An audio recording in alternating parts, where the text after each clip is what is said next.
Hello friends, welcome to my YouTube channel. अभी तक हम लोगों ने 7 लेक्चर कंप्लीट किए हुए हैं क्लास 10th की प्लेलिस्ट में। तो नेक्स्ट लेक्चर आता है रिफ्रैक्शन ऑफ लाइट के ऊपर। टॉपिक है हमारा रिफ्रैक्शन ऑफ लाइट, बट उससे पहले हम लोगों ने रिफ्लेक्शन 7 लेक्चर में स्टार्टिंग से लेके 7th लेक्चर तक हमने रिफ्लेक्शन पढ़ा है, उससे रिलेटेड न्यूमेरिकल्स किए हैं। साइन कन्वेंशन क्या था, मैग्निफिकेशन क्या था, स्फेरिकल मिरर्स क्या थे, स्फेरिकल मिरर्स कहां पर यूज होते हैं। तो इस वीडियो तक पहुंचने से पहले आप उन लेक्चर्स को देखिए और फिर उसके आगे हम आप इसको देखिएगा लेक्चर 8 को। तो रिफ्रैक्शन ऑफ लाइट क्या होता है, इसको बताने से पहले मैं आपको बताना चाहूंगा रिफ्लेक्शन ऑफ लाइट क्या था।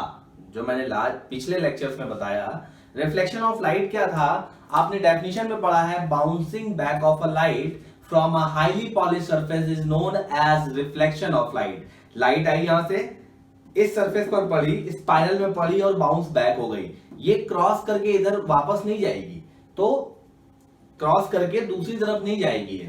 तो रिफ्लेक्शन क्या था, इसी एक ही मीडियम में चल रही थी ray of lights. But refraction क्या है, जब भी कोई रे ऑफ लाइट किसी एक मीडियम से गुजरने के बाद वो दूसरे मीडियम में एंटर करेगी, तो वो क्या होगी, वो अपने पाथ से थोड़ा डाइवर्ट हो जाएगी या अपनी स्पीड में थोड़ा चेंज लाएगी। तो इस प्रोसेस को रिफ्रैक्शन कहते हैं। जैसे हम लोग नॉर्मल एक रोड में चल रहे हैं, मैंने पहले भी एग्जांपल बताया हुआ है, नॉर्मल एक रोड में चल रहे हैं, उस जगह हमारी जो स्पीड होगी और अचानक से हमको स्विमिंग पूल में भेज दिया जाए, वाटर में भेज दिया जाए, एयर से वाटर में चले गए हम, तो क्या होगा, हमारे पाथ में चेंज आ जाएगा। हम जैसे फ्री होकर एयर में चल रहे थे, नॉर्मल एटमॉस्फेयर में चल रहे हैं रोड पर, उतना ही फ्री होकर हम स्विमिंग पूल में नहीं चल पाएंगे। तो क्या हुआ, हमारे पाथ में डिस्टरबेंस आ गया। और दूसरी बात क्या हुई, हमारी वेलोसिटी मतलब हमारी स्पीड में भी कुछ ना कुछ अंतर आ गया। तो रिफ्रैक्शन क्या होता है, by definition the change in direction of a light from when it passes from one medium to another medium is known as refraction of light। क्या बोला मैंने, the change in the direction of a light, the change in the direction of a light when it passes from one medium to another is known as refraction of light। तो हिंदी में क्या होगा इसका मतलब कि रे ऑफ लाइट, अगर ray of light किसी एक मीडियम से दूसरे मीडियम में जाती है तो उसका पाथ, उसका रास्ता चेंज हो जाएगा और उसकी वेलोसिटी या स्पीड में भी चेंज आएगा। ये जो प्रोसेस है इसको आप बोलेंगे रिफ्रैक्शन ऑफ लाइट। क्या बोलेंगे, रिफ्रैक्शन ऑफ लाइट। इसके बाद जैसे आप एक बॉटल में पानी लो और टॉर्च से इधर से टॉर्च जलाओ और क्या होगा, बॉटल से होते हुए आपका जो लाइट होगा वो बॉटल के अंदर जाएगा, वाटर में जाएगा, वाटर से फिर बाहर आएगा। आपको बॉटल के बाहर वाली लाइट और अंदर वाली लाइट में कुछ ना कुछ अंतर जरूर मिलेगा। इसका मतलब कि उसका पाथ चेंज हो गया अंदर जाकर, या उसकी स्पीड में चेंज हो गया। मतलब क्या है, आप एयर में थे पहले, लाइट रे ऑफ लाइट कहां पर थी, एयर में थी, जैसे ही रे ऑफ लाइट वाटर के अंदर गई कुछ ना कुछ चेंजेस आए। चेंजेस क्यों आए, केवल और केवल रिफ्रैक्शन ऑफ लाइट की वजह से। रिफ्रैक्शन एक ऐसा प्रोसेस है जहां पर एक मीडियम से दूसरे मीडियम में जाने पर रेज ऑफ लाइट की स्पीड और उनका पाथ की डायरेक्शन सारी चीजें चेंज हो जाती हैं। तो ये बात आपको ध्यान रखनी है। तो डायग्राम इसका क्या होगा, जैसे मैंने ये एक टैंक लिया है जिसमें वाटर है,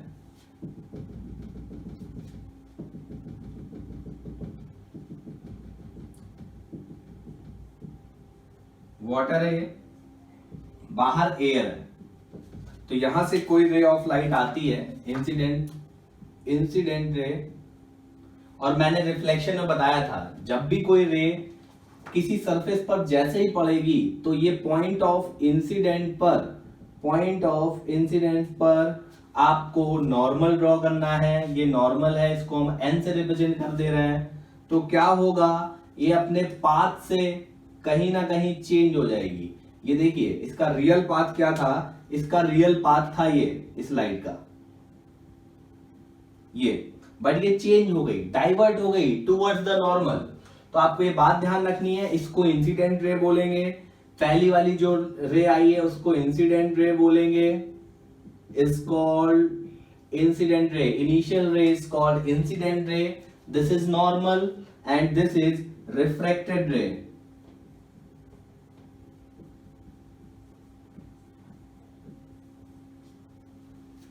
अगेन एयर से हम वाटर में आए, एयर से रे ऑफ लाइट वाटर में आई तो उसका पाथ चेंज हो गया, और यही प्रोसेस जो है रिफ्लेक्शन ऑफ लाइट होता है।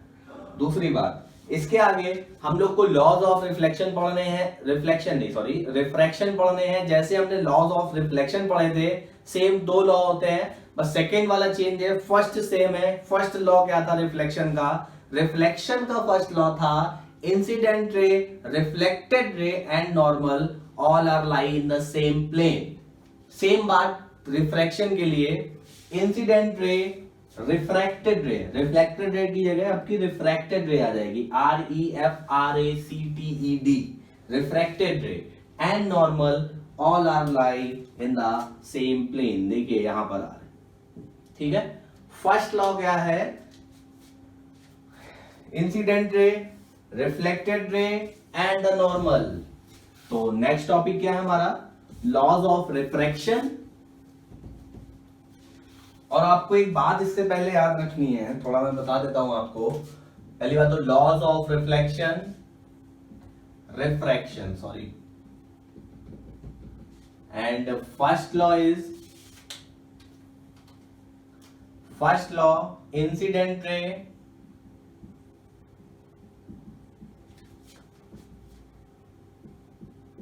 refracted ray and normal all are lie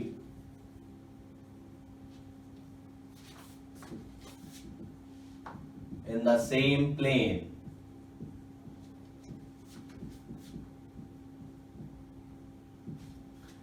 पहला लॉ ये है। दूसरा लॉ क्या है? दूसरा लॉ बताने से पहले मैं आपको बता दूं, जैसे मैंने रिफ्लेक्शन में बताया था, the angle between incident ray and normal is known as angle of incidence, i से रिप्रेजेंट करते थे, and angle between normal and refracted ray is known as angle of refraction. I क्या है हमारा? Angle of incidence, and r क्या है? Angle of refraction. I and R, I क्या है? Angle between, what is I? Angle between normal and incident ray is known as angle of incident, and R is angle between normal ray and angle between normal and refracted ray is known as angle of refraction, is denoted by capital symbol R। ठीक है, तो इतना clear हो गया। Second law क्या है? Second law है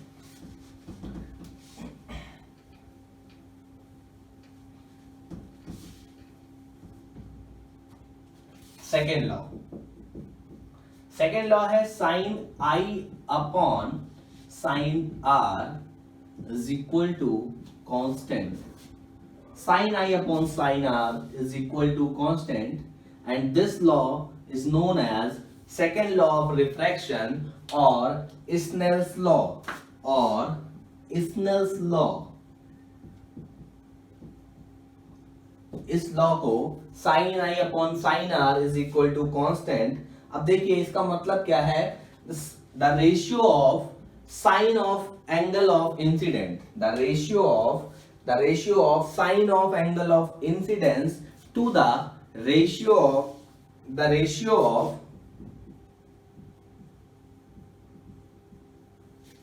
sign of angle of incident to the sine of angle of refraction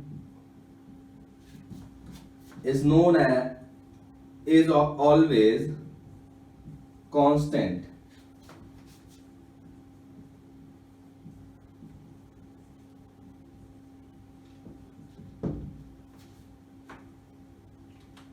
तो आपको सेकेंड लॉ दिख रहा है कि sine of I upon sine of R is equal to constant. किसी एक रिफ्रैक्शन के लिए, किसी एक रे ऑफ लाइट के लिए sine I upon sine R हमेशा कांस्टेंट रहेगा और मीडियम भी दोनों के सेम होने चाहिए। सेकेंड थिंग, हमेशा कांस्टेंट रहेगा। कांस्टेंट का मतलब है कि उसकी वैल्यू जो है फिक्स रहेगी। दूसरी बात, इसको स्नेल्स लॉ भी बोलते हैं। आपको डेफिनेशन मतलब स्टेटमेंट मैंने नीचे लिख ही दिया है, the ratio of sine of angle of incidence. Sine of angle of incidence का मतलब है साइन आई, और रेशियो का मतलब होता है किन्हीं भी चीजों का रेशियो निकालना है, दो चीजों का, उनको डिवाइड कर देना है आपस में, रेशियो ये है। और sine of angle of refraction मतलब साइन आर। रेशियो इनका जो होगा ऑलवेज कांस्टेंट होगा, और इस रेशियो को स्नेल्स लॉ भी बोलते हैं। सॉरी, इस टर्म को, सेकेंड लॉ को स्नेल्स लॉ भी बोलते हैं। और ये जो कांस्टेंट है वो जिसके भी बराबर आता है उसको बोलते हैं refractive index of the medium. ये जो कांस्टेंट है इसको बोलते हैं refractive index of the medium. हम आगे इसको डिस्कस करते हैं। इतना क्लियर है? ओके। इससे पहले हम बात करेंगे rare medium and denser medium की। Rare medium and denser medium, एक बात याद रखनी है, अगर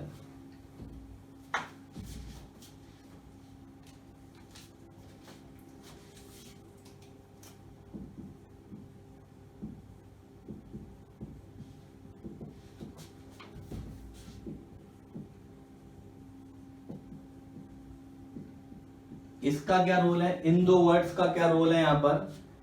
रिफ्रैक्शन ऑफ लाइट में अगर हम रेयर मीडियम से डेंसर मीडियम की तरफ जाते हैं तो जो रे ऑफ लाइट है उसका पाथ किधर की तरफ जाना चाहिए, टुवर्ड्स द नॉर्मल जाना चाहिए कि अवे फ्रॉम द नॉर्मल जाना चाहिए। ये रेयर मीडियम और डेंसर मीडियम इन्हीं बातों पर डिपेंड करेंगे। अगर हम रेयर को आर से डिनोट करें और डेंसर को डी से डिनोट करें, ये रेयर मीडियम है, ये डेंसर मीडियम है।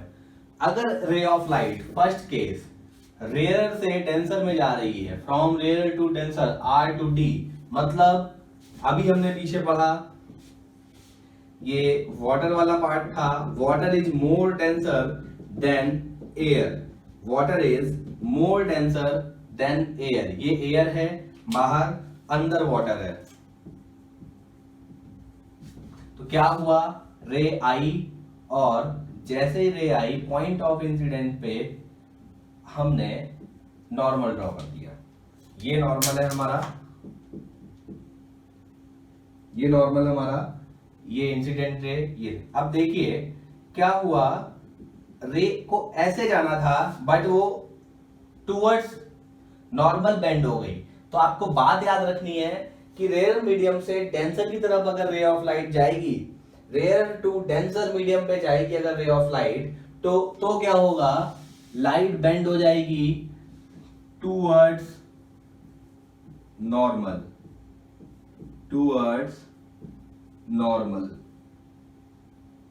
Towards normal. कहां जाएगी लाइट, टुवर्ड्स नॉर्मल, अगर डेंसर से रेयर में जा रही है। जैसे अगर वाटर से, ये यहां वाटर है, वाटर से एयर में जा रही है, तो रे ऑफ लाइट ऐसे आई, यहां पे हमने नॉर्मल ड्रॉ किया और इसको ऐसे जाना चाहिए था, बट ये ऐसे नहीं गई, ये अवे फ्रॉम द नॉर्मल हो गई। तो अगर ray of light from denser to rare जा रही है तो क्या होगा, अवे फ्रॉम द नॉर्मल। आपको यही चीजें याद रखनी है, away from the normal, away from the normal. तो दो चीजें याद रखनी है, रेयर मीडियम से डेंसर में अगर कोई रे ऑफ लाइट जाएगी तो उसका पाथ किधर की तरफ जाएगा, आर से डी की तरफ टुवर्ड्स नॉर्मल, डी से आर की तरफ अवे फ्रॉम द नॉर्मल, ये पाथ होता है। इसके बाद की बात करते हैं, रिफ्रैक्टिव इंडेक्स क्या है। रिफ्रैक्टिव इंडेक्स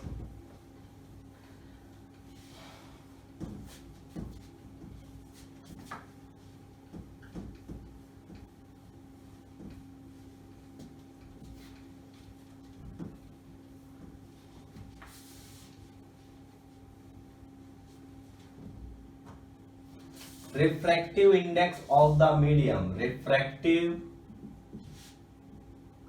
index ये क्या होता है? It is a property of medium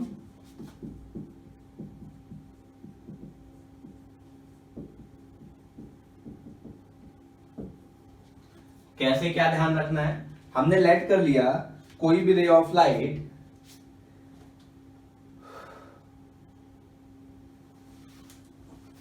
हमने लेट किया कोई रे ऑफ लाइट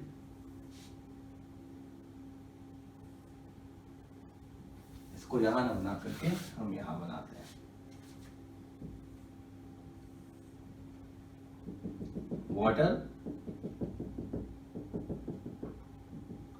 वाटर की जगह हम ग्लास ले लेते हैं। इस बार लेट कर लो ये ग्लास है, हर बार सेम एग्जांपल लेना सही नहीं, ग्लास, और इधर है एयर, इसको हम बोलेंगे मीडियम 1 एंड ये है आपका मीडियम 2, ग्लास एंड एयर। अब देखिए क्या है, रे ऑफ लाइट आती है,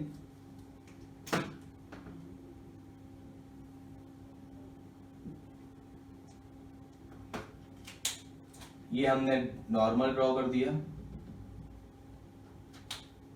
और ये किधर चली गई, टूवर्ड्स द नॉर्मल। क्यों? एयर रेयर मीडियम है, ग्लास ज्यादा डेंसर है, इसलिए ग्लास की तरफ चली गई रे ऑफ लाइट। तो ये इंसिडेंट रे, ये refracted ray and this is normal, ये एंगल आई हो गया, ये एंगल आर हो गया। हमने क्या लेट किया, हमने लेट किया कि जब मीडियम एयर में थी रे ऑफ लाइट तो उसकी वेलोसिटी v1 थी। v1 क्या है, वेलोसिटी ऑफ लाइट रे in medium 1, velocity of light in medium 1, and v2 क्या है, velocity of light in medium 2। v1 है velocity of light in medium 1 and v2 है velocity of light in medium 2। एक formula है क्या, कि अगर हम velocity of light in medium 1, velocity of light in medium 1 को मैं m1 लिख रहा हूं upon velocity of light in m2 मतलब मीडियम 2। अगर हम इन दोनों वेलोसिटीज का रेशियो निकालें तो रिफ्रैक्टिव इंडेक्स आता है। रिफ्रैक्टिव इंडेक्स क्या होता है, वेलोसिटी ऑफ मीडियम 1 का रेशियो किसके साथ, वेलोसिटी इन मीडियम 2 के साथ। और रिफ्रैक्टिव इंडेक्स किसका निकलेगा, refractive index of medium 2 with respect to 1। Mu से डिनोट कर रहा हूं मैं इसको, और म्यू की जगह आप एन से भी डिनोट कर सकते हो। मतलब अगर आपको म्यू से करना है, म्यू, इसको म्यू बोलते हैं, माइक्रोन वाला म्यू है, नहीं तो इजी है आप एन से डिनोट करो, n21। n21 को क्या बोलते हैं, रिफ्रैक्टिव इंडेक्स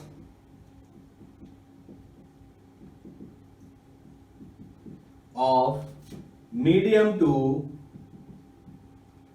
वाई मीडियम 2, क्योंकि 2 पहले आ रहा है इसलिए medium 2 with respect to medium 1। इसको आपको लिखना और समझना है कैसे लिखते हैं।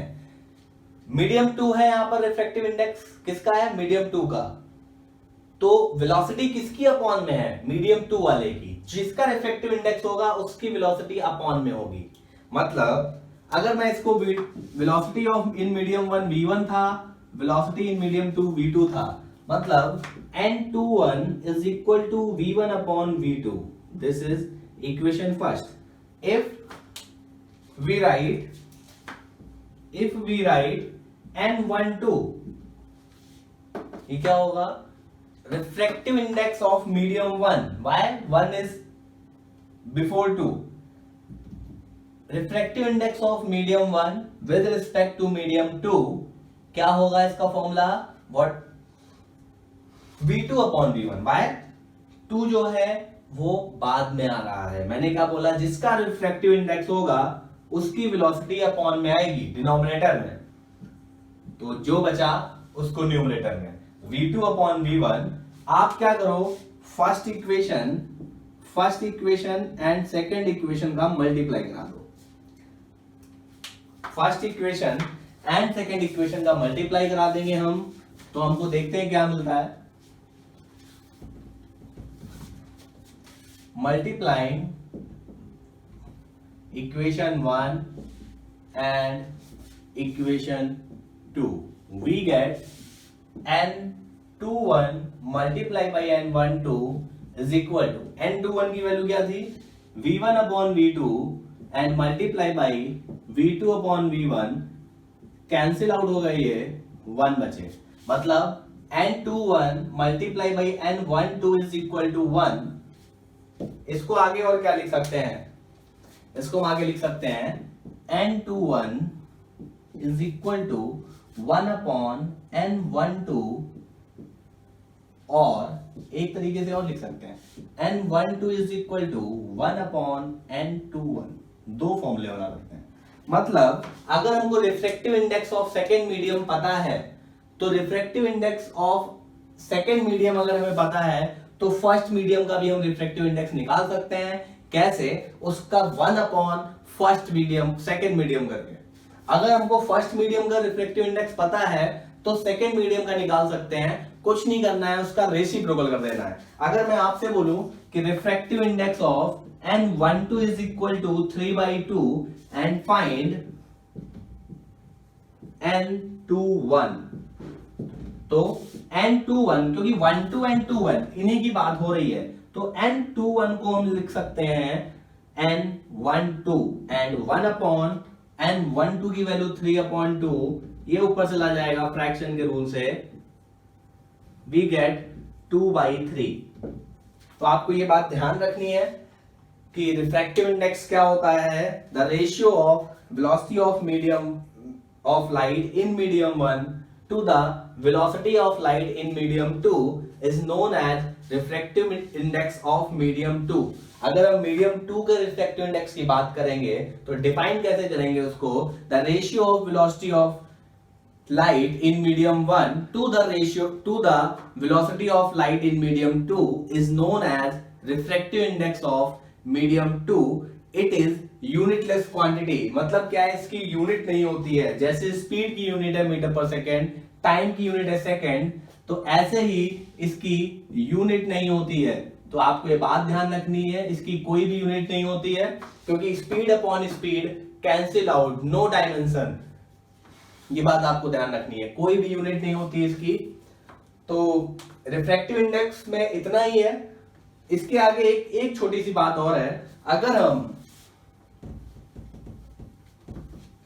आप लोग इसको स्क्रीनशॉट लेकर या पॉज करके वीडियो को नोट्स बना सकते हो।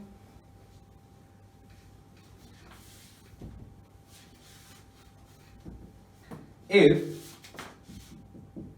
मीडियम 1 क्या हो? वैक्यूम हो, और वैक्यूम में स्पीड ऑफ लाइट क्या होती है?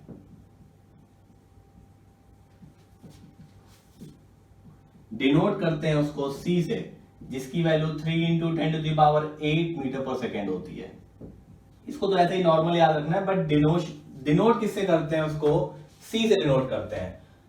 मीडियम 2 हम ले लेते हैं, कोई भी जनरल मीडियम, कोई भी मीडियम हो, मीडियम 2 है, कोई भी मीडियम है, एनी मीडियम, एंड इस केस में स्पीड हमने लेट कर ली है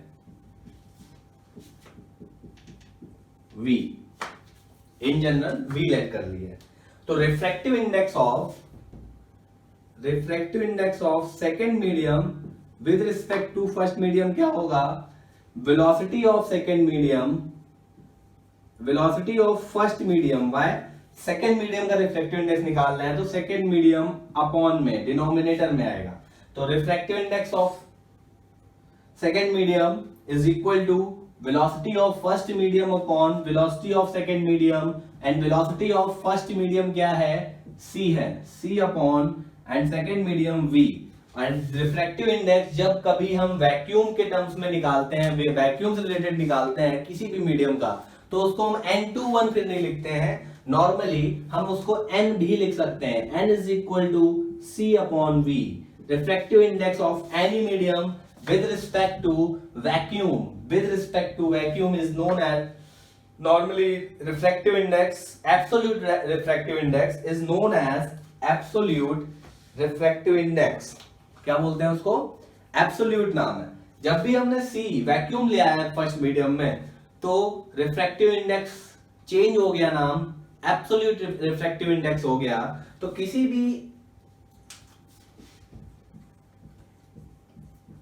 भी आपको मीडियम का एब्सोल्यूट रिफ्रैक्टिव इंडेक्स निकालना है तो C अपॉन V, V क्या है, velocity of light in that medium, what is C, velocity of light in vacuum, absolute refractive index